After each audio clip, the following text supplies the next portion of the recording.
पहाड़ों पर हो रही बारिश के बाद नदियों में तूफानी है और जिसकी वजह से पहाड़ों से लेकर नशेबी इलाकों में रहने वाले लोगों को काफी परेशानियों का सामना करना पड़ रहा है।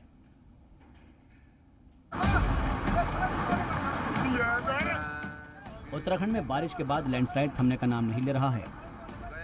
ये तस्वीर रुद्रप्रयाग की है, जहां पर पहाड़ का एक बड़ा हिस्सा सड़क पर लगातार टूटकर देर तक गिरता रहा।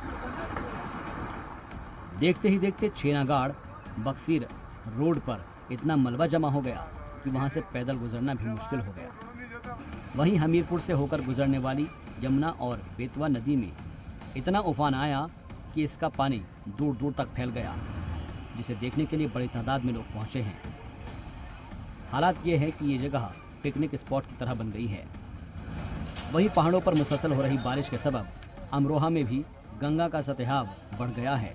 हालात ये है कि निचले इलाकों में पानी इस कदर भर गया है कि वहां छोटी छोटी गाड़ियां भी नहीं चल पा रही है। लोगों को आने जाने के लिए ट्रैक्टर ही महज एक सहारा बना हुआ है। ब्यूरो रिपोर्ट, जी मीडिया। और फिलहाल के लिए मेरे साथ इस बुलेटिन में बस इतना ही। दीजिए इजाजत। आप देखते रहिए जी सलाम।